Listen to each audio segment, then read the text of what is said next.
reunião de tratamento, de saúde, e a nossa reunião é dividida em duas partes. A primeira, nós estamos estudando o livro Justiça Divina, pelo Espírito Emmanuel, através de Francisco Cândido Xavier, e a segunda parte é feita pelo nosso irmão Telmo, onde dará continuidade à obra Renovando Atitudes, pelo Espírito Hamed.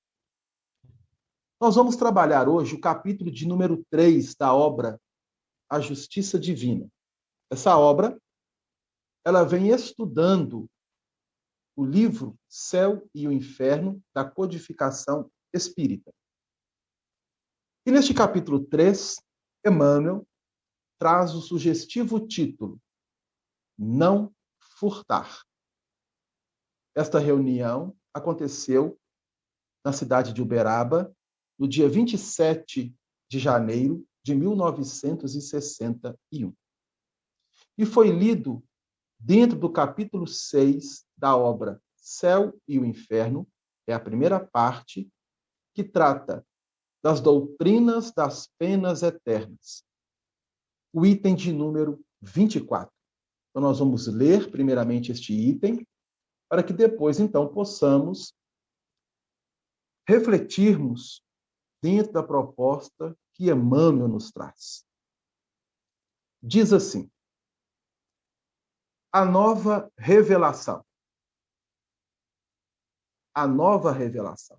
É Allan Kardec, dentro do capítulo 6, da primeira parte, item 24, Céu e o Inferno. Que nova revelação é essa? A doutrina espírita. O Espiritismo. Nós vamos compreender com a doutrina dos espíritos, mediante o ensinamento da espiritualidade superior, que diante das inúmeras revelações que a humanidade recebeu no seu processo evolutivo, 3 se destacam por excelência. A primeira, vinda por intermédio de Moisés, trazendo-nos a lei de justiça. A segunda, personificada pelo Cristo planetário, no plano físico, através de Jesus, a lei do amor. E a terceira, nós temos, então, a doutrina dos espíritos, que vai justamente reviver todo o ensinamento de Jesus e fazer com que nós possamos compreender aqueles pontos que, à época em que ele esteve entre nós, ficaram obscuros, difícil de interpretar, e hoje, pelas ferramentas que essa nova revelação traz, a doutrina dos espíritos, estamos tendo a oportunidade de refletirmos melhor em torno das suas lições.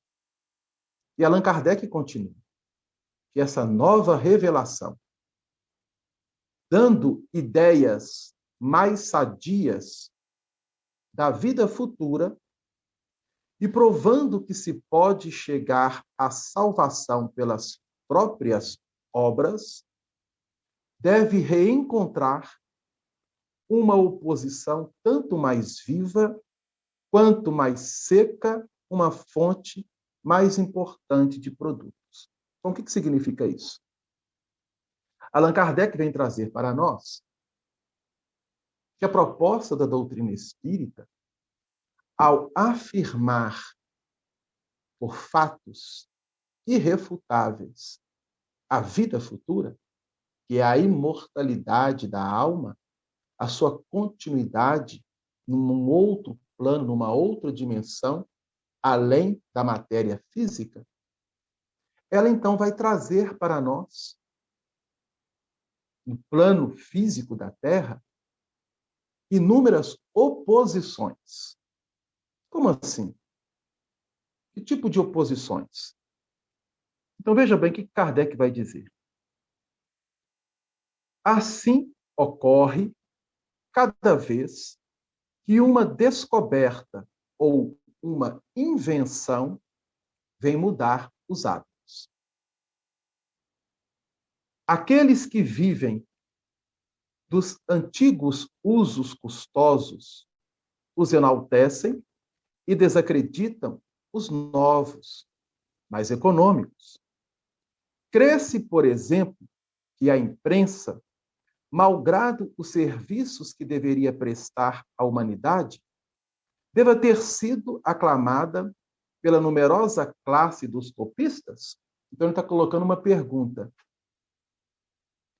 Quando a máquina tipográfica, aquela que vai imprimir e fazer com que, através dessa impressão, nós podemos ter hoje um livro em mãos, lembremos que há 500 anos atrás, para que nós pudéssemos ter um livro em mãos, ele era copiado. Havia um grupo de pessoas que faziam cópias para que esses livros pudessem, então, ser repassados ou vendidos. Com a chegada da máquina tipográfica, da imprensa, este trabalho deixou de existir. Não havia necessidade de se ter um ambiente, uma sala, por exemplo, com 50 copistas copiando para que se pudesse ter um livro e esse livro ser repassado, se uma máquina fazia o trabalho dos 50 em apenas 30 minutos. Então, este novo hábito, ele veio justamente fazer com que a humanidade avance, progrida. Então, Kardec está trazendo para nós apenas um fato, diante dos inúmeros exemplos que nós temos na humanidade. Por exemplo, essa ferramenta que nós estamos utilizando, que é o computador, que é o celular, criou na nossa humanidade hoje novos hábitos. A tal ponto que, de um ano para cá, após a pandemia, as reuniões das casas espíritas têm sido feitas através do modo virtual. É um novo hábito, é uma nova condição. É claro que isso não permanecerá somente por intermédio deste recurso. As atividades retornarão, mas este recurso ele continuará sendo útil para que a mensagem possa chegar a inúmeros corações. Então, o que Kardec está dizendo?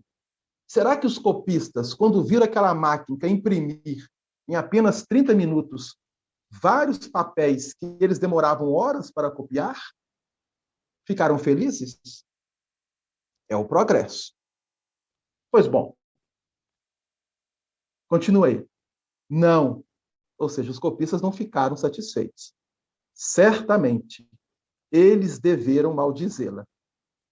Assim deve ter sido com as máquinas, as estradas de ferro e 100 outras coisas. Lembremos que Allan Kardec ele publicou a primeira edição da obra Céu e Inferno no ano de 1865. Olha, você vê quantas décadas já se passou. E ele está trazendo que, à época dele, várias invenções vieram substituir inúmeras posições que se tinha em relação a trabalho e outras situações. De 1865 até os dias atuais de 2021, quantas coisas nós, seres humanos, tivemos como uma ampliação de recursos. Aviões, carros, motos, facilitando o nosso meio de locomover, os utensílios domésticos, a própria televisão, o rádio, quantas coisas. E aí ele fala, aos olhos dos incrédulos, o dogma da eternidade das penas é uma questão fútil, da qual se riem. Ou seja, aqueles que são incrédulos, que não aceitam, que não acreditam na continuidade da existência da alma fora do corpo físico, obviamente que riem. Mas, aos olhos dos filósofos, tem uma gravidade social. Quer dizer, os filósofos, aqueles que pensam, que vão analisar, que vão refletir mediante um fato e observar se ele traz uma lógica ou não. Nós estamos falando dos filósofos sérios, não dos sofistas.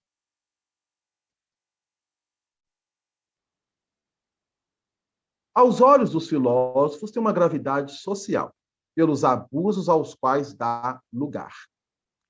O homem verdadeiramente religioso vê a dignidade da religião interessada na destruição desses abusos e da sua causa. Então, o que Kardec está dizendo? Que os filósofos observam, do ponto de vista social, uma deturpação mediante as crenças que foram sendo colocadas pelos meios religiosos a toda uma camada de massa humana.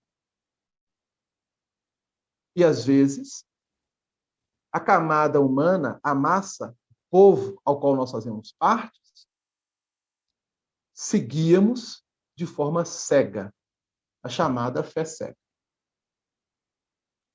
Aí ele está colocando aqui que os verdadeiros religiosos, aqueles que estão buscando realmente sair de uma condição cega para refletirem com maturidade aquilo que essa nova revelação está trazendo, que é a doutrina dos espíritos, principalmente em relação à vida futura, ele tem que destruir em si mesmo, consequentemente na sociedade, todos os abusos sociais e os mais diversos que nós, seres humanos, ainda cometemos e observamos.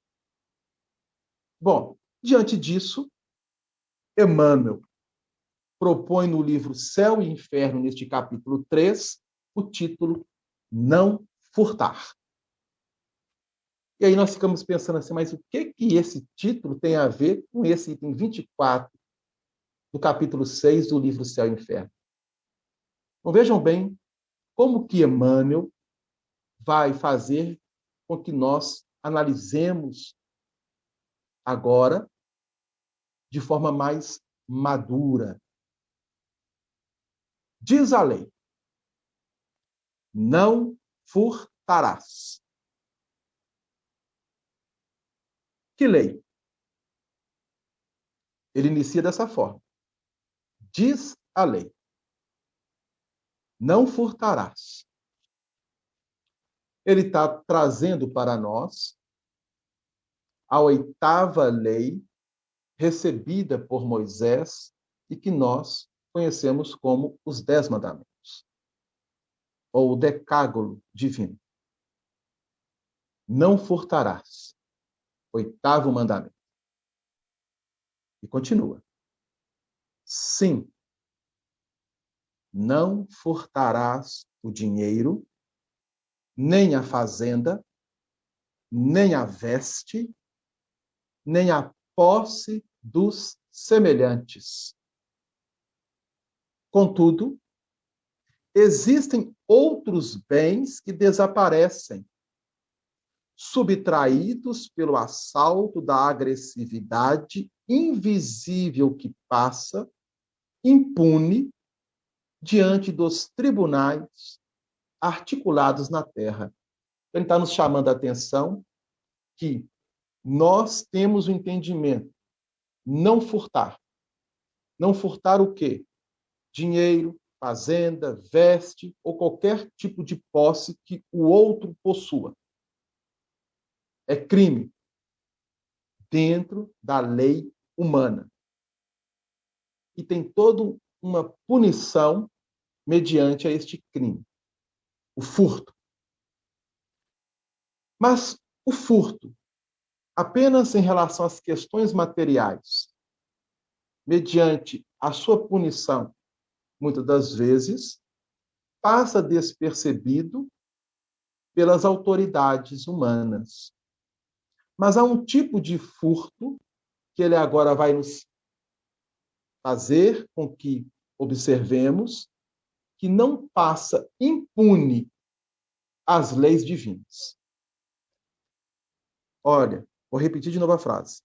Existem outros bens que desaparecem, subtraídos pelo assalto da agressividade invisível que passa impune diante dos tribunais articulados na terra. Bom, que tipo de assalto, que tipo de furtos podem ser esses? Aí ele vai, então, nos explicar. Há muitos amigos que restituem honestamente a moeda encontrada na rua. Então, é muito comum nós observarmos pessoas encontrar uma soma de dinheiro, ver quem deixou cair, ir lá e devolver para a pessoa. É um gesto nobre, não deixa de ser. Claro. Mas ele vai continuar. Mas a pessoa pode devolver o dinheiro. É um movimento. E um movimento até mesmo interno, que ela já conquistou dentro de si, de não se apropriar de forma indébita daquilo que é do outro, não furtar. Mas, olha o que Emmanuel coloca, que não se pejam de roubar a esperança e o entusiasmo dos companheiros dedicados ao bem, traçando telas de amargura e desânimo com as quais favorecem a vitória do mal. Então, quando nós impedimos a corações próximos aos nossos, ou até mesmo que às vezes conhecemos e mantemos ali um diálogo, tenhamos a atenção para a forma como nós colocamos, para a forma como nós falamos. Porque podemos, através de uma simples conversa, roubar, furtar a esperança e o entusiasmo de uma pessoa que está, às vezes, querendo e agindo no bem. Pode acontecer muitas vezes que essa pessoa até esteja neste entusiasmo e esteja até fazendo de forma errada e você vai querer corrigir. Tenhamos cuidado na forma até mesmo de corrigi-la. Porque pode ser que joguemos nela um balde de água fria e ela deixa de fazer. Através de um simples diálogo mal colocado. Muitos respeitam a terra dos outros. Entretanto, não hesitam em dilapidar-lhes o patrimônio moral, assestando contra eles a maledicência e a calúnia. Então, isso é uma forma de furtar, de roubar. Assestando é estar falando, estar direcionando, induzindo a quem quer que seja, de forma maledicente, uma pessoa. Tomemos cuidado. Podemos estar patrimônio, não físico, não de uma propriedade, mas até mesmo patrimônio de moralidade daquela pessoa. E isso nós observamos quase que todos os dias na nossa sociedade. Pessoas serem caluniadas, pessoas agindo de forma maledicente para com os outros, sem ter um entendimento mais profundo e mais amplo. Tomemos cuidado, porque podemos estar furtando. Continua Emmanuel. Há criaturas que nunca arrebataram objetos devidos ao conforto do próximo. Contudo, não vacilam em surrupiar-lhes a confiança. Então, existem pessoas que convivem conosco, que é incapaz, às vezes, de pegar uma caneta que é nossa. Você pode deixar a caneta ali em cima de um móvel e ela não pegue. Jamais. É crédito. Em contrapartida, essa mesma pessoa que nunca pegue algo que seja nosso, ela pode surrupiar-nos a própria confiança. E diz um ditado: quando se perde a confiança, é difícil de reconquistar. E há pessoas inúmeras que jamais invadiram a posse material de quem quer que seja. No entanto, destroem sem piedade a concórdia e a segurança do ambiente em que vivem, roubando o tempo e a alegria dos que trabalham. Olha que interessante. Quantas pessoas roubam a alegria e o trabalho das outras? O tempo de trabalho que as outras necessitam produzir e, às vezes, chega ali próximo e faz com que essa pessoa não produza de acordo com aquilo que ela tem que produzir. Não furtarás. Estatue o preceito divino. 8º mandamento da lei recebida por Moisés, no Monte Sinai. Não furtarás. Estatue o preceito divino. É preciso, porém, não furtar nem os recursos do corpo, nem os bens da alma, pois que a consequência de todo furto é previsto na lei. Então, Emmanuel fecha com essa maravilhosa frase.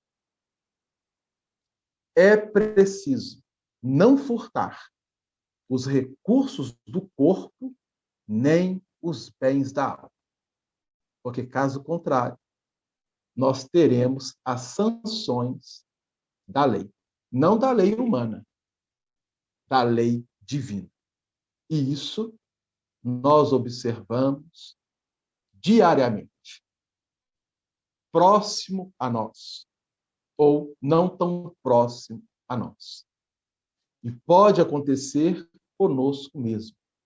Às vezes, ou muitas das vezes, temos furtado os recursos do nosso corpo físico. Temos assaltado os bens da nossa própria alma. Terá uma consequência diante da lei divina. Essa é a proposta que Emmanuel nos traz para as nossas reflexões do 3º capítulo do livro Justiça Divina. Então, nós vamos agradecer a paciência de todos e vamos passar agora para o nosso irmão Telmo, que dará continuidade à reunião com o livro Renovando Atitudes. E no final, Telmo, você mesmo faz a prece ou escolhe alguém para fazer. Seja muito bem-vindo. Uma boa noite a todos. Delano, eu achei que estava... Nos cutuca um pouquinho sobre essa nossa caminhada, sobre as reflexões. A gente tem, ao longo de alguns encontros, refletido sobre isso, que o livro é uma psicografia do Francisco do Espírito Santo Neto, ditado pelo Hamed. E o Hamed propõe para a gente a seguinte questão, que está lá no capítulo 46, Incógnitas. E os títulos das lições, né, são muito curiosos, porque a gente fica falando assim, onde é que esse homem vai nos levar? Onde é que esse espírito quer nos levar? Quais são as incógnitas que ele quer que a gente preste atenção? O que é que eu preciso descobrir que eu ainda estou meio perdido, sem saber, né, o caminhar? E ele pega um trechinho que está lá no Evangelho segundo o Espiritismo, capítulo 10, item 18. Esse capítulo 10 trata dos bem-aventurados que são misericordiosos. E aí, só para a gente lembrar, essa bem-aventurança, né, que está lá no Sermão da Montanha, que Mateus traz para a gente lá no capítulo 5, Jesus fala para nós assim, algumas traduções ele está como bem-aventurados e outras traduções como felizes. Né? Eu gosto do felizes, né? Felizes os que são misericordiosos, porque eles próprios, nós próprios, alcançaremos misericórdia. Essa bem-aventurança é muito interessante, porque ela nos traz a possibilidade de recebermos a misericórdia e de darmos, né? Felizes, bem-aventurados que são misericordiosos, né? Ter aquela percepção de coração, né? O olhar bom, tranquilo sobre os outros e sobre nós. E é nesse capítulo que o Hamed puxa um trechinho lá no item 18. Ele fala assim: todos tendes más tendências a vencer, defeitos a corrigir, hábitos a modificar. Todos tendes um fardo mais ou menos pesado a depor para escalar o cume da montanha do progresso. Por que, pois, pergunta o bispo lá no Evangelho segundo o Espiritismo, por que, pois, serdes tão clarividentes para com o próximo e cegos em relação a vós mesmos? Então, aqui é uma chamada de atenção para nós. E esse item 18, ele começa com uma colocação muito pontual. Ele fala assim: meus caros amigos, sede severos para convosco e indulgentes para com as fraquezas dos outros. Esta é uma prática da santa caridade que poucas pessoas observam. Aí eu lembro do nosso querido e saudoso Chico, né? Lembro do Chico. O Chico falava, né? Aos outros eu permito tudo, mas a mim não. Eu vim muito de encontro a essa colocação que o bispo de Neres, lá de Bordeaux, fala para a gente. Meus caros amigos, sede severos para convosco e indulgentes para com as fraquezas dos outros. Esta é uma prática da santa caridade que poucas pessoas observam. E aí a gente vai repetir de novo o trechinho para a gente ter uma noção dessa fala desse benfeitor. Todos vós tendes más tendências a vencer, defeitos a corrigir, hábitos a modificar. Então, é interessante que a gente, quando vai refletir sobre isso, fazer o estudo, a gente fica tentando se apropriar de a realidade que vivemos. A gente precisa se apropriar do momento que nós estamos vivendo. E para que a gente tenha um olhar sadio e positivo para esse nosso viver, para essa nossa atualidade, esse 12 de fevereiro de 2021, nós precisamos nos prepararmos para colocar um tijolinho na nossa construção. Só que quando a gente vai colocar um tijolinho na nossa construção, a gente não começa colocando o tijolo. Qual que é a primeira coisa que a gente tem que fazer para que essa nossa construção, essa nossa casa, ela seja bem feita? Nós temos que atentar para as nossas bases. As nossas bases. Primeiro, vou ter que fazer um tubulão, um alicerce, né? Concreto, massa. Vou ter que fazer aquilo. Preparar o terreno, escolher o terreno. Aí vou fazer aquela base. E aí, para que a gente tenha um olhar positivo, assertivo, para o dia 13 de fevereiro de 2021, que será amanhã, eu preciso olhar para as minhas bases, porque as minhas bases vão dar condição de eu colocar esse tijolinho. Então, quando ele fala assim, todos têm más tendências a vencer, ele está falando que a nossa construção, essa nossa base, ela não foi feita, nós não a construímos com assertividade. E aí ele começa a falar assim, meus caros amigos,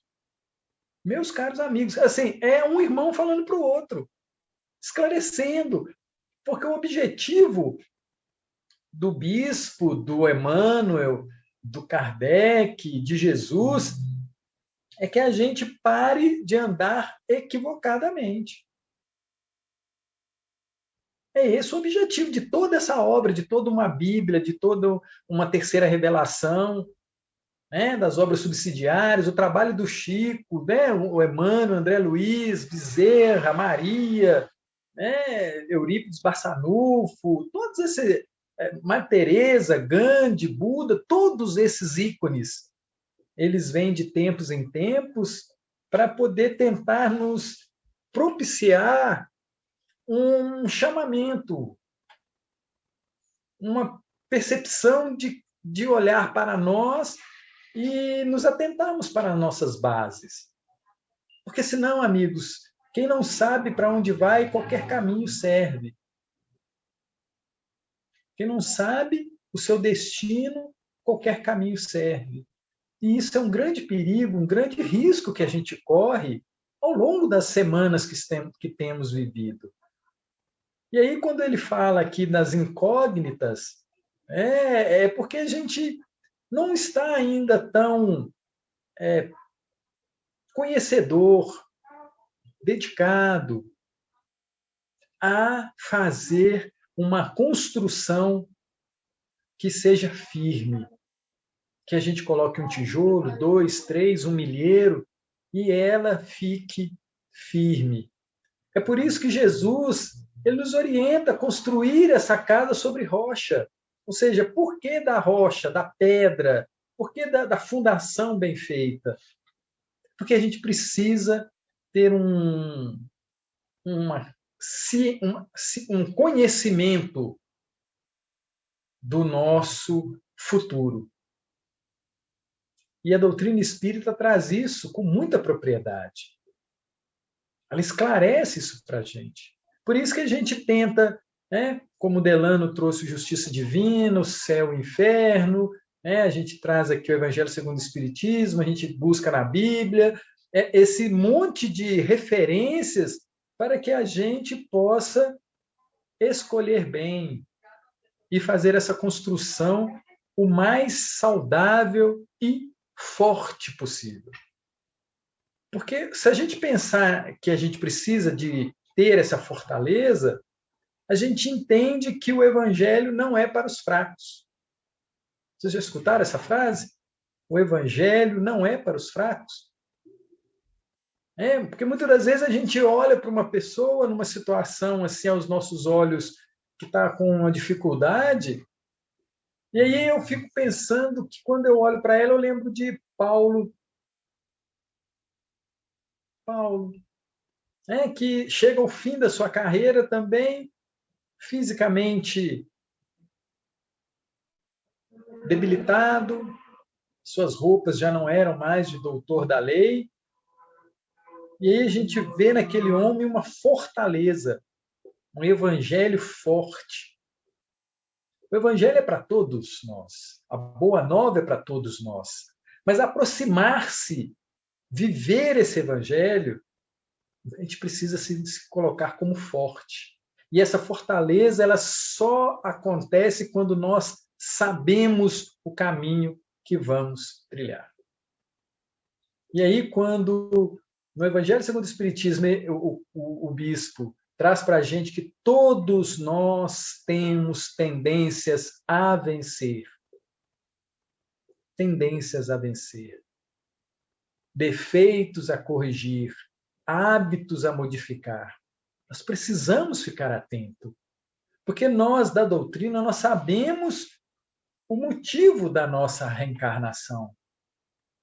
Nós sabemos que estamos passando por um processo evolucional, evolutivo. Sabemos disso. E precisamos viver de acordo com isso. E aí, quando o Hamed coloca que nós vamos falar sobre as incógnitas, nós precisamos refletir sobre quais são as incógnitas que ainda existem na minha mente, que eu ainda não consegui detectar para que eu possa trabalhar. E aí, a gente começa a ler o texto do Hamed. E ele fala assim para a gente: analisas a obra assistencial e a criticas, afirmando que a tarefa poderia ser muito melhor, que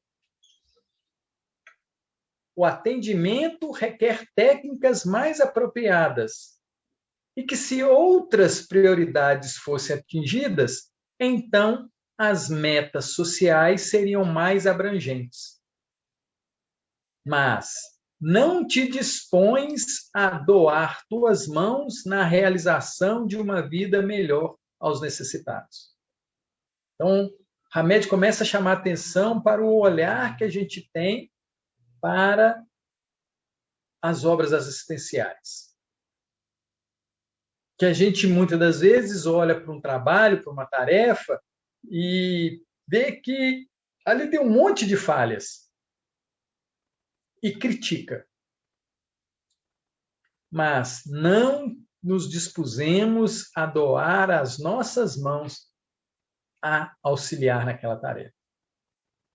Mas é porque muitas das vezes, quando a gente olha para essa situação, a gente não tem um olhar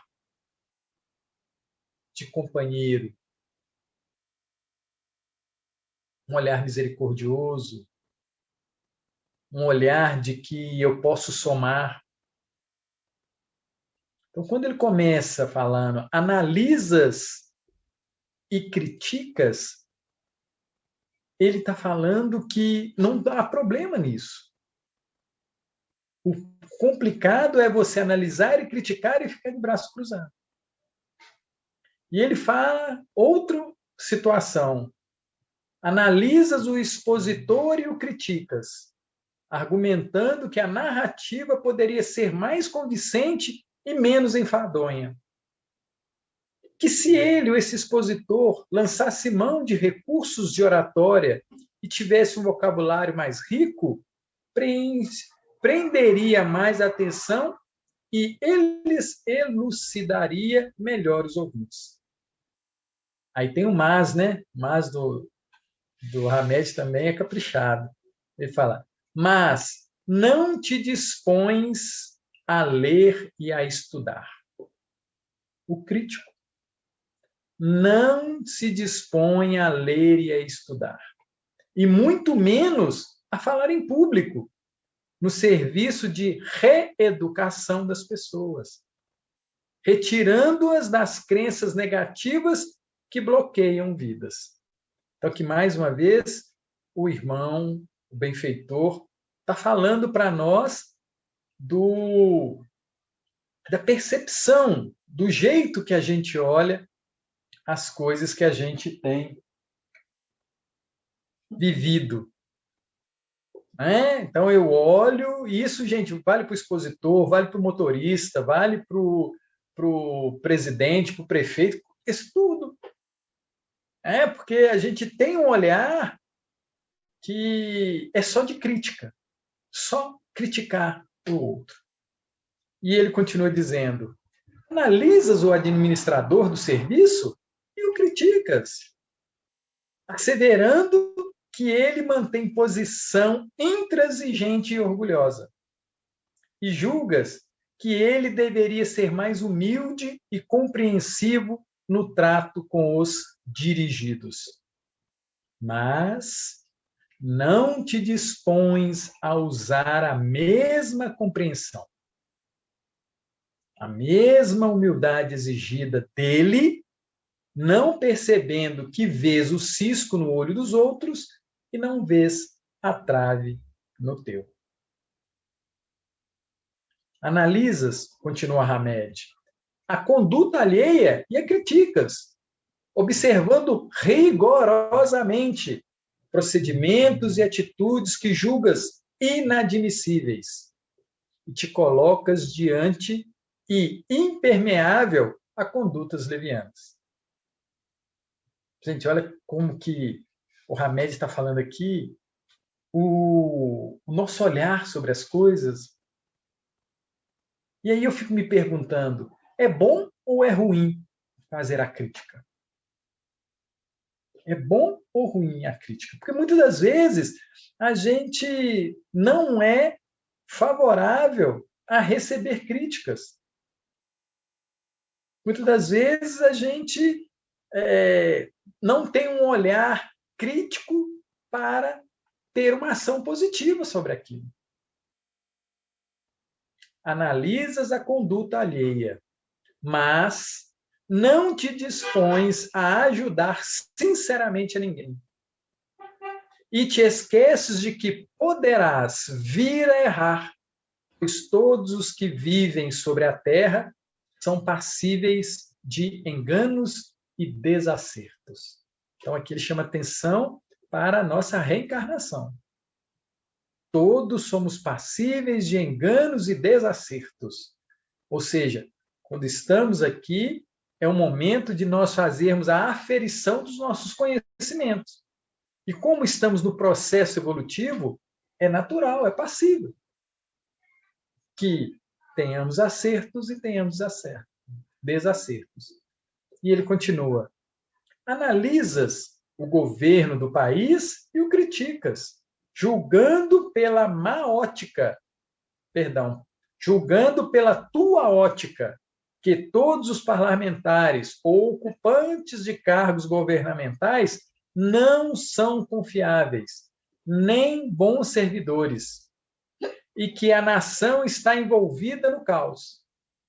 Mas, diz Hamed, não te dispões a cooperar e nada fazes pela comunidade em que vives, relegando somente aos governantes obrigações e deveres, esquecendo que todos nós vivemos interligados. Gente, esse esquecimento a gente não devia deixar que ele acontecesse conosco. Que nós não devemos nos esquecer que estamos todos interligados. E não é só aqui em Belo Horizonte, não é só no Brasil, não é só no planeta Terra. Não é só no sistema solar que nós estamos. Não é só nessa galáxia. É no universo. Tudo está interligado. Então, a nossa consciência, ela também precisa ser uma consciência que esteja dilatada no sentido de pertencimento. Eu faço parte do universo. As minhas atitudes, as minhas ações, elas vão ter impactos em todos esses companheiros, situações, mundos, né? Então, ele continua dizendo, esquecendo, não dispões a cooperar, esquecendo que todos nós vivemos interligados e que depende também de ti. Olha que interessante, depende também de nós o bem-estar e a prosperidade da população. E então, o que ele está tentando dizer? Ele está tentando dizer que eu também sou governante? Que eu também faço parte do governo? É isso que ele está tentando dizer para nós, nos despertar para isso? Exatamente. Nós fazemos parte do governo. E parte importante pela nossa consciência desperta que temos hoje. Da primeira revelação, da segunda, da terceira, e pelo desejo que a gente tem, da certeza que a gente tem da vida futura.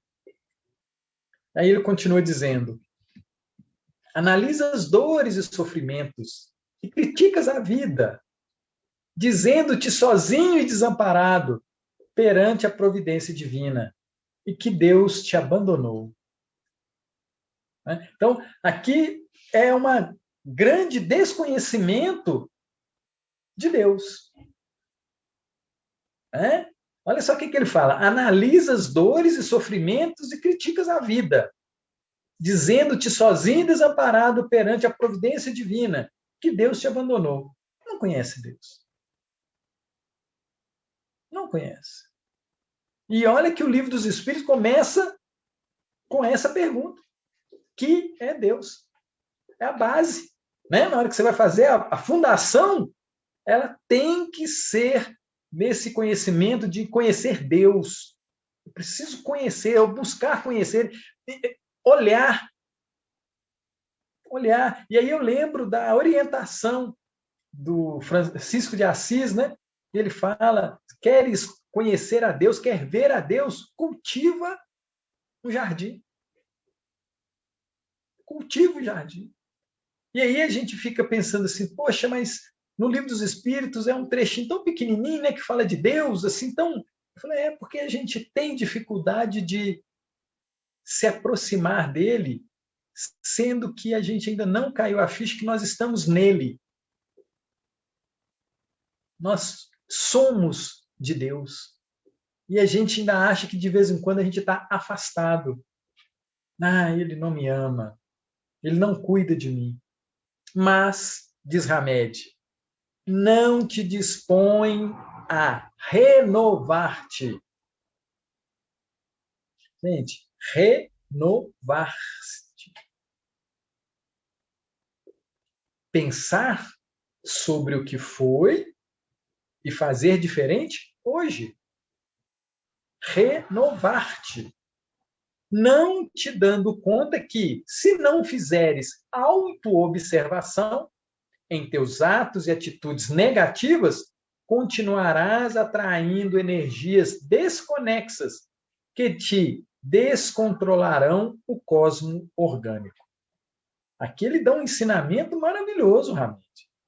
Ele está falando como tratar as dores e sofrimentos que aparecem no nosso cosmo orgânico. O que nós estamos fazendo para poder ter essa causa? Atos e atitudes negativas. Então, o que eu tenho que buscar? Atos e atitudes positivas. Então, como é que eu devo ver a dor? E aí o Evangelho segundo o Espiritismo traz para a gente uma outra frase que é um the best. Ele fala assim: a dor é uma bênção que o Pai envia aos seus eleitos. Gente, eu preciso estar na condição para receber a dor. Se eu não tiver em condição, eu não vou receber. Mas é uma dor diferente dessa que a gente imagina. Não é essa dor que dói no corpo, não. É aquela dor que nós passamos quando nós buscamos nos renovar. Porque dói. Dói muito a renovação. Gente, é uma cirurgia, é um câncer enorme fazer uma mudança de hábito. É essa dor que ele está falando. A dor é uma bênção que o Pai envia aos seus eleitos. Eu preciso ser eleito para isso. Eu falei assim, olha, se eu não tiver em condições de receber aquela renovação, eu vou ficar sem a dor. Muitas das vezes eu vou estar com a dor física, mas sem a dor que vai fazer com que eu, espírito, melhore naquela situação. Então, ele dá um remédio aqui. Ele dá a receita. E ele fala assim, Incoerente é a posição de toda criatura que reclama. Incoerente é a posição de toda criatura que reclama, que critica, que ofende, que esbraveja e que nunca se faz apta a fazer algum bem em favor de si mesma ou dos outros. Mas, Hamed, peraí, o que você está dizendo aqui? Que tem hora que eu me irrito comigo, tem hora que eu me ofendo, tem hora que eu me esbravejo comigo? Porque tem hora que eu me comporto como meu inimigo. Eu me comporto como meu inimigo. Eu não cuido de mim, eu não me amo. Mas eu estou fazendo todo o meu esforço porque eu amo alguém. Eu preciso fazer isso por causa disso, disso, aí eu entro naquela pilha. E eu esqueço que essa pilha vai trazer ao meu cosmo orgânico dores e sofrimentos. Morais, físicos, espirituais, materiais. E aí a nossa condição hoje é muito interessante, né? Nós que estudamos o Evangelho e a doutrina espírita, é muito interessante, porque a gente espero que tenham também caído a ficha de todos os companheiros que essa dor é maravilhosa. E, por favor, tá, gente, não conta isso lá fora, não, porque tem muita gente que vai chamar a gente de doido. Muita gente vai chamar a gente de doido. Se a gente fala assim, não, a dor é maravilhosa. Não, guardemos isso no nosso íntimo. Guardemos isso no nosso íntimo e transformemos isso em vontade de eliminá-la, trabalhá-la. Como? Quando nós nos dispusermos a renovarmos. Hamed continua dizendo, perplexos ficamos todos nós diante das rogativas das pessoas que solicitam ajuda com os lábios e nunca com ações. Que muito pedem e nunca doam. Que somente visualizam as necessidades próprias e nunca pedem e nunca doam. E aí é interessante que eu lembrei aqui do capítulo 28 do Evangelho segundo o Espiritismo, que é sobre a oração.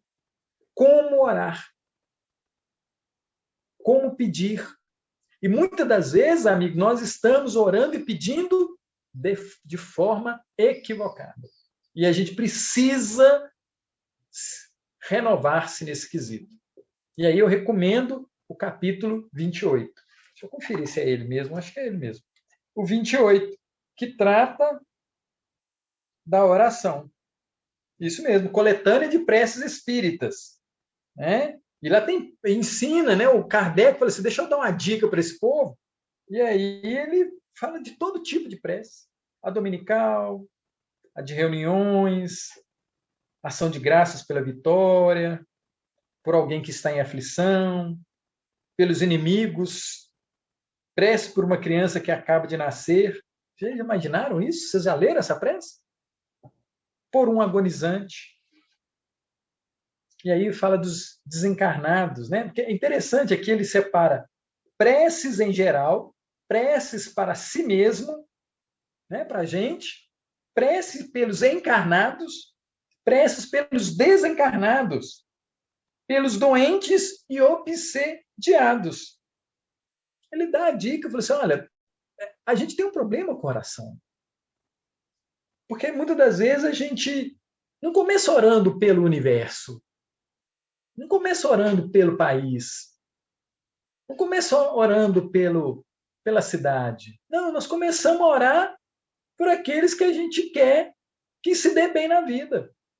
Não tem problema isso não, mas ele não falou aqui que muitas das vezes nós estamos desconectados do todo, sem a percepção que estamos interligados? E se a gente não se percebe interligado, quando você faz uma oração equivocada, de coração bom, viu, gente? Mas tem hora que a nossa oração não passa nem do teto. Não passa nem do teto. E aí a gente fica, nossa, minha oração vai chegar lá em cima. Que vibração que você pôs nela? Que vibração que a gente coloca nela? Que sentimento que a gente coloca nela? Não, porque eu estou com dó de fulano. Gente, caiu de novo. Então, precisamos fazer essa aproximação. Solicitam ajuda com os lábios e nunca com ações, que muito pedem e nunca doam, que somente visualizam as necessidades próprias e nunca veem a vida como um ritmo cósmico interconectado com todas as coisas, de maneira que o todo é mantido pelo apoio das partes. Então, eu preciso me ver como um pilar também. Eu preciso me ver como um pilar. Ou seja, eu preciso estar bem. Eu preciso ter atos e atitudes positivas. Eu preciso ter esse olhar para comigo. Precisamos nos ver como um elo forte. Um elo forte. Por isso, da proposta de renovar-se. Tirar de nós a ferrugem. Né? O metal, muitas das vezes, está enferrujado. Por quê? Porque não está trabalhando, porque não está obrando, não está gerando atrito positivo. Muitas das vezes, gente, a gente pode até estar brilhando de tanto atrito. Mas que tipo de atrito? Que tipo de atrito? Porque aqui o Ahmed está falando que a gente está o tempo todo de olho no outro, né? Querendo entender o outro, mas a gente, hora nenhuma, a gente coloca isso como ação efetiva. E ele fala mais um pouquinho para a gente assim, vou repetir essa frase que eu acho linda, de maneira que o todo é mantido pelo apoio das partes. Então, a nossa casa espírita, o Cantinho de Jesus, ele é mantido pelo apoio de todos nós. Da nossa vibração, da nossa egrégora, que a gente monta em torno para que a gente possa ser útil, agindo. E aí, para a gente ter uma noção de como agir, tem uma frasezinha que eu gosto muito, que é assim, precisamos reagir como Jesus agiu. Precisamos reagir como Jesus agiu. Nosso guia modelo. Nosso guia modelo. Quer ver um exemplo de como devemos nos comportar nas atribulações, nas dificuldades, nas situações, nas cenas complicadas? É trazido até Jesus a mulher adúltera. O que foi que Jesus fez? Como é que ele agiu? Ali tem um ensinamento pedagógico maravilhoso. A turba, a multidão, traz para a gente uma cena, uma coisa que a multidão estava doida para poder apedrejar aquela mulher. Era um deleite daquela multidão. E aí Jesus, como que a gente deve agir? Olhemos o nosso guia modelo. Primeiro ele serenou. Serenou. O doutor da lei pergunta para ele, fala da primeira revelação, a parte que lhe interessava, e depois ele pergunta, e tu? Jesus sereno, agacha. Aí ele reforça o pedido. Gente, é assim que nós temos que nos comportar.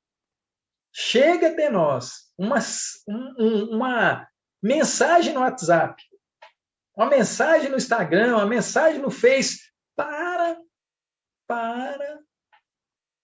medita, pensa no bem. Pensa no bem. Tenha misericórdia dos envolvidos. E aí, se você tiver que responder, responda de acordo com como Jesus agiu. Consolando, entendendo, vendo naquela irmã a potência que estava ali adormecida ainda, Porque aquela irmã que se apresenta como uma mulher adulta na frente do Cristo também vai se tornar um Cristo. E Jesus olha para ela e fala assim, nossa, você vai brilhar. Porque Jesus, hora nenhuma, vê o equívoco. Amigos, os benfeitores, eles não estão interessados em nossos defeitos, em nossos atos e atitudes negativas. Eles não estão interessados nisso. Eles se aproximam de nós quando nós estamos vibrando e tendo atos e atitudes positivas. Então, fiquem tranquilos com isso. Né? Então, o todo é mantido pelo apoio das partes. Aí a gente precisa ver a nossa responsabilidade. A nossa responsabilidade, o quinhão que nos cabe. Cada um de nós em nosso lar, na casa espírita, na sociedade, no planeta e no cosmos. Qual que é a minha parte? E aí eu lembro da questão 132 do Livro dos Espíritos. Deus aguarda que cada um cumpra a sua parte na obra da criação. Então, Deus aguarda da gente a nossa obra. A nossa parte que seja bem feita. Aí o Hamed continua nos dizendo: examinemos, pois, com profundidade nossas críticas, porque elas dificultam a transformação e o progresso de nossa existência. Examinemos, pois, com profundidade nossas críticas, porque elas dificultam a transformação e o progresso de nossa existência. Se não forem estruturadas na reflexão e na reparação de nossos erros. Nossa, é muito bonito essa colocação do companheiro. E eu, refletindo sobre isso, eu lembrei de uma lição não, do capítulo 23 do livro Os Mensageiros. Os Mensageiros. Muitos vão lembrar desse capítulo 23, intitulado Pesadelos. Olha só. Pesadelos. O que acontece? André Luiz está no posto de socorro com a Alfreda e a Ismário, o Aniceto. E aí, o Aniceto, eles estão ali vendo aquele monte de camas com um monte de irmãos adormecidos. E o Aniceto vira para o André e fala assim: André, tá vendo esse corpo aí, envelhecido de mulher?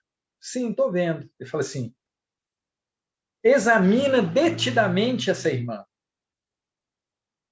Mas abstenha-se de todas as considerações do plano exterior. Observe a André Luiz, com todas as possibilidades e percepções ao seu alcance. Lembrando aos amigos aqui que ele tinha feito um curso lá atrás, né, um treinamento para poder aumentar a sua percepção. E aí, o André Luiz narra para a gente: procurei esquecer os quadros externos, focalizando aquela máscara feminina com todos os meus recursos mentais. À medida que me despreocupava dos interesses diferentes, observava a sombra cinzenta escura que se lhe ia condensando em torno da fonte. A visão parecia auxiliar-me o poder de concentração. Estupefato, comecei a divisar formas movimentadas no âmbito da pequena tela sombria. Surgiu uma casa modesta de cidade humilde. Eu vou resumir um pouquinho a história, que é que nesse momento a irmã ele começa a ver ela nessa casa. Dentro dessa casa tinha um homem, esse homem estava alcoolizado, e ela se julgava ser o amor da vida dele, mas ele era casado. E ela, com muita raiva dele, vira para ele e fala assim: eu vou te matar. Aí ele fala, pelo amor de Deus, não faz isso não, eu te peço perdão, eu peço perdão. Aí ela falou assim, não, mas eu não te perdoo. Eu falei assim, não, mas eu fiz o errado, eu não devia ter te dado essa ilusão, eu não devia ter te conduzido a essa situação. Aí ela falou, não, mas eu vou te matar, porque você não vai ser de ninguém e tudo. Eu falei, não, por Deus. Ela fala, eu não acredito em Deus, Deus não existe. Não existe. E ela o assassina, coloca ele num carrinho de mão, leva ele até um trilho, despoja o corpo dele ali, e aí o trem com certeza vai fazer o trabalho dele. Quando ela volta para casa, algumas entidades se apresentam para ela. E ela começa a pedir socorro. Começa a pedir socorro. E aí o André Luiz tenta ajudá-la. Ele quer ajudá-la. Gente, mas vamos lembrar da cena? Ela estava deitada no posto de socorro, tendo pesadelos. Ela estava revivendo aquela cena que ela tinha vivido quando estava encarnada. E aí a gente fica refletindo sobre se nós estamos hoje aqui acordados ou dormindo. Mas aí o André Luiz fala assim, senti-me como espectador que precisava movimentar qualquer socorro.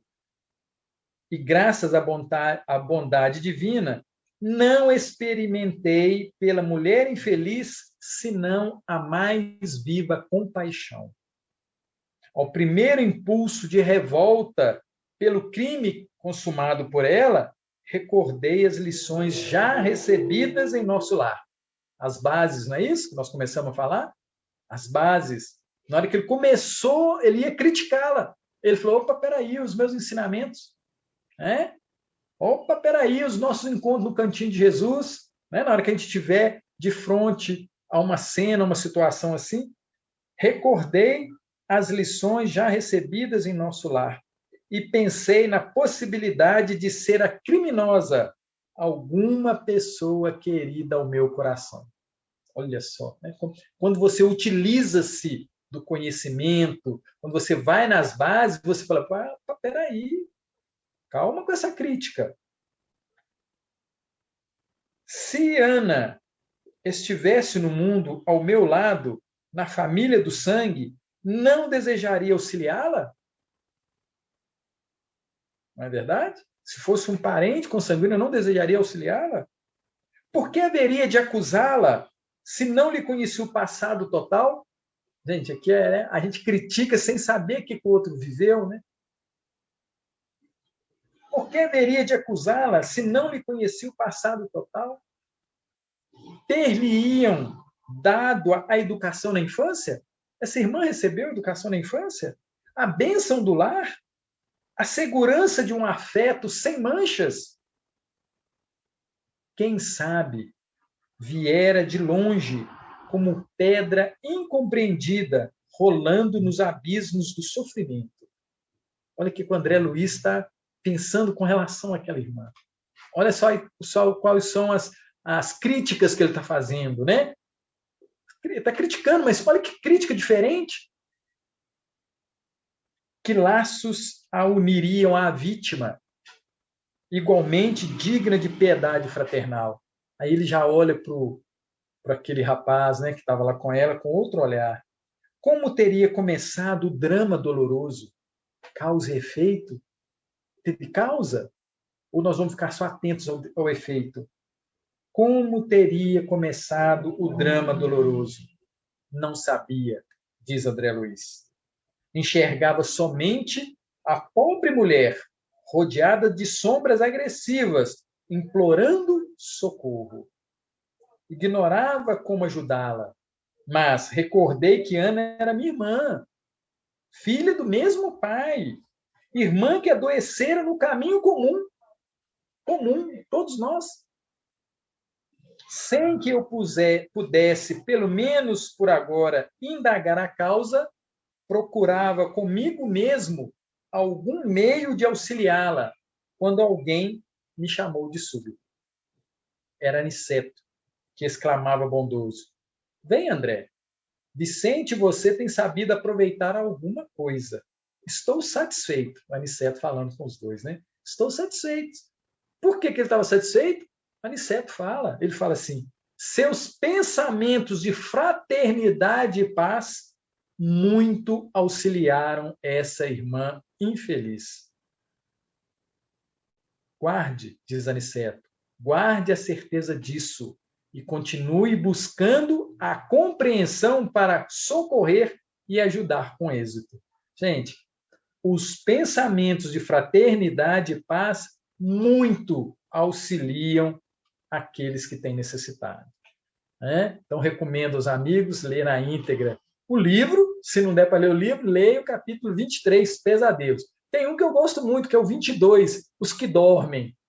Também muito sensacional. Mas por que veio essa lembrança desse livro? Porque o Hamed fala aqui, examinemos, pois, com profundidade nossas críticas. Com profundidade. Mas essa profundidade tem que estar ligada às nossas bases. E foi o que o André Luiz fez ali. Elmo.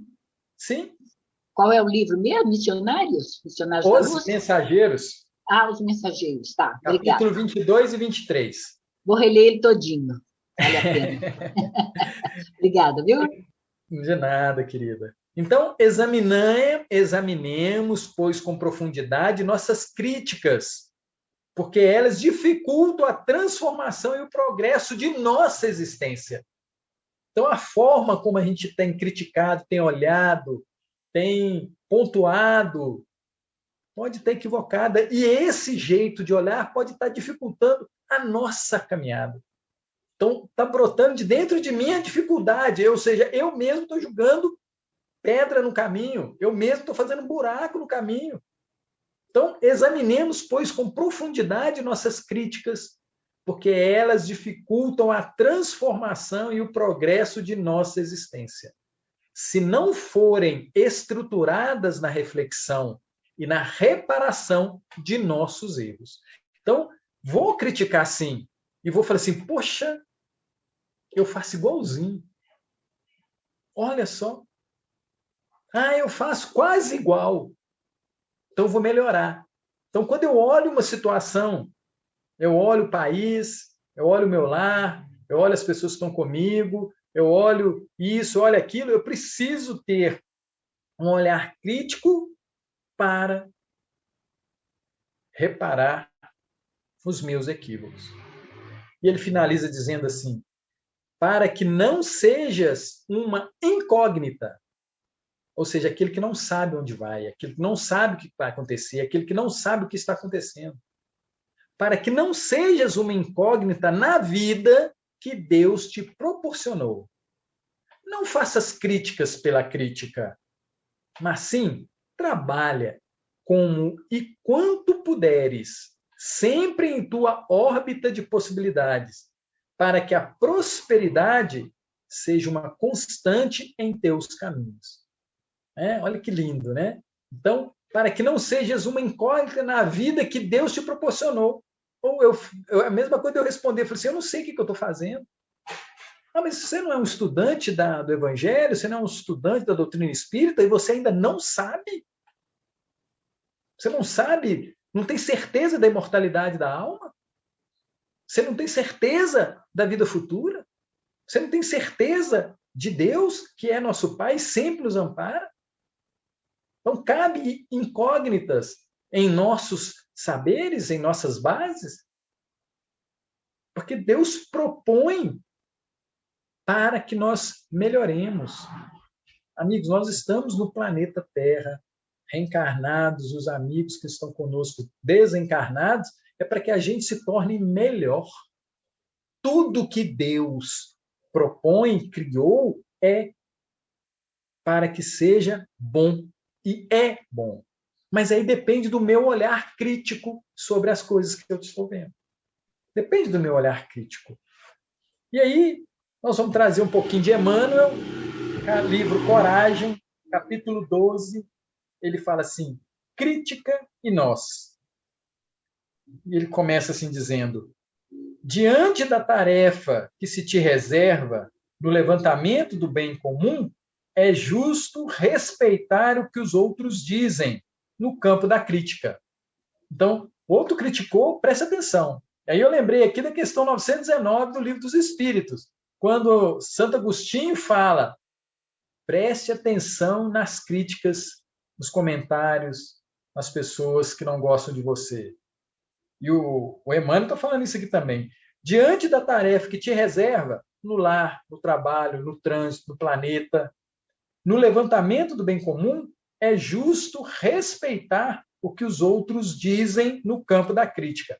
Entretanto, é forçoso não paralisar o serviço e nem prejudicar o serviço, em virtude daquilo que os outros possam dizer. Guarde a consciência tranquila e segue adiante. O outro vai te criticar sim. E aí ele fala muito belamente, ele fala assim: só escapam da crítica as obras que nunca saem do plano. A maneira da música que não atrai a atenção de ninguém, quando não se retira da pauta, só fica lá escrita no papel.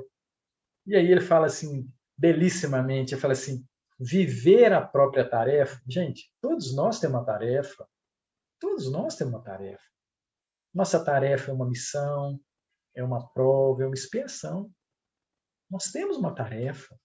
Então, viver a nossa própria tarefa é realizá-la. Viver essa tarefa é realizá-la. E realizá-la é sofrê-la em si. Viver essa missão que nós temos, viver essa expiação que a gente tem, viver essa prova que nos é colocada. Aí ele continua dizendo assim: censores e adversários, espectadores e simpatizantes podem efetivamente auxiliar e auxiliam sempre, indicando-nos os pontos vulneráveis e aspectos imprevistos da construção sob nossa responsabilidade, através das opiniões que emitem. No entanto, é preciso não esquecer que se encontram vinculados a compromissos de outra espécie. Aí eu lembrei de uma fala de um amigo, né, que ele fala assim: Thelma, não tem problema nenhum os outros que te criticarem. Aí eu: como não? Não, o problema é se eles estiverem certos. Não tem problema nenhum de criticar, deixa criticar. O problema é se eles estiverem certos. Se eles estiverem certos, Thelma, aí você tem que mudar. E é isso que ele fala aqui, né? Que a gente precisa ter a observação, a atenção aos censores adversários, aos espectadores e simpatizantes. Eles vão fazer... E, gente, e é bom ser criticado. É bom ser criticado. Mas é importante a gente estar com a consciência tranquila. Qual é a intenção? Qual que é a intenção que está por trás da minha atitude, da minha tarefa? Qual que é a intenção? Né? Preciso lembrar disso. Aí ele fala assim: muitos querem que seja desse modo, que nos comportemos daquela maneira, que assumamos diretrizes diversas daquelas em que persistimos, ou que vejamos a estrada pelos olhos que o servem. Todavia, é imperioso considerar que cada um de nós é um mundo por si só, com movimentos particulares e órbitas diferentes. Sustentemo-nos fiéis ao nosso trabalho e rendamos culto à paz de consciência. O que o benfeitor está tentando dizer para a gente? Façamos o nosso trabalho conectados com as nossas bases, com as leis divinas, com Deus, com os ensinamentos do Cristo. Sustentemo-nos fiéis ao nosso trabalho. Nós temos um trabalho com Deus, nós temos um trabalho para com o próximo, temos um trabalho conosco. Sustentemo-nos fiéis ao nosso trabalho e rendamos culto à paz de consciência, atendendo aos deveres que as circunstâncias nos conferiram e oferecendo o melhor de nós mesmos, em proveito do próximo. Estejamos tranquilos, porque tanto nós quanto os outros somos o que somos, com a obrigação de melhorarmos, a fim de que cada um possa servir sempre mais na edificação da felicidade de todos, com aquilo que é e com aquilo que tem. Emmanuel. Bacana? Nós finalizamos a leitura do capítulo